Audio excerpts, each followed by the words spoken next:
各位吃貨，1000多年嘅牙光燒鵝，我唔客氣啦。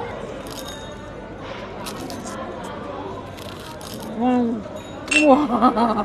粉絲要求，巴師奶，我要食順德最傳統嘅牙光燒鵝，你哋真係難為我啦！網上係一啲資料都冇，托上拖到隻狗都大賣，超到佢啦！喺論教，認住你3個光，一大紮街坊就係等緊你3個大牙光，新鮮出爐，難得見到你呢度嘅老細，等佢問下佢牙光燒有咩咁巴比？你啲牙光真係依家好少有人用你啲喎，因為佢好易爛。好少用啦，大家都知道啦，牙光嘅頭齒啊嘛，所以比較厚啊嘛，保溫得厚咁咪熱力厚咯。咁嗰啲鵝咪容易燒得脆啊、化之類咯。我哋用過係清遠烏鬃鵝9斤以上啦，等佢洗身甘香啦。而且我哋用3個光燒，所以我哋就可以新鮮啊嘛。好多人問我哋咩燒鵝好食啊，就新鮮嘅燒鵝最好食。我唔客氣啦。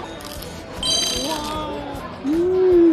啲牙光逼得佢夠乾，好脆嗰啲醬脆，表面就睇唔到啲油，食落去咧你就會啲汁喺晒啲肉裏邊，燒就好接近啲炭，所以真係食到啲炭火烤出嚟嘅味。佢嘅酸梅醬都好講究㗎，增加啲黃鼻，食完之後好想講嗰2個字回甘。特別好特別，好特別。呢個酸梅醬製作係複雜啲，但係因為牙光燒出嚟嘅鵝真係好食好多。最好嘅。今次大鑊啦！真係有眼不識徐子珊，呢度嘅老闆原來做順德菜係非常了得，咁梗係要繼續執翻劑先得。跟住你一味咧，聽人講話一定要朝早做雞，黑晚嚟做 DJ， 做足10年先轉到咁正嘅鰻魚煎焗雞。哇，夠咗大嚿啊！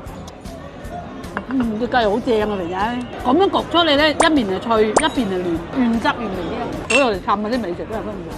順德大廚一定要識嘅一個技能就係煲骨魚啦，肯定新鮮嘅呢啲，唔新鮮係唔整到啲咁嘅效果出嚟。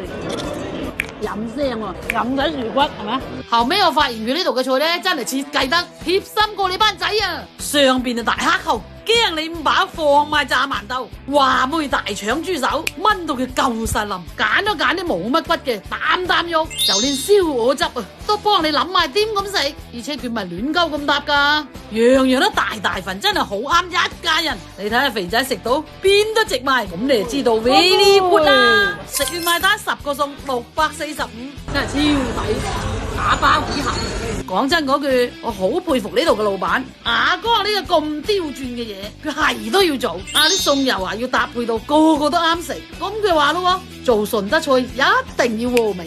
事實上，我認為個和味，佢首先從和字開始嘅。係你食係口角感覺，你食得舒服，先叫和味噶嘛。所以我覺得就係和，就係令到人舒服。講真啦，做生意咧，識得做，仲要識得諗，為啲顧客着想。站喺客人角度啫嘛。成功非僥倖啊，真係。我哋唔會淨係好食，我哋係讓客人食得好。啊，食得開心，你真係叻啊！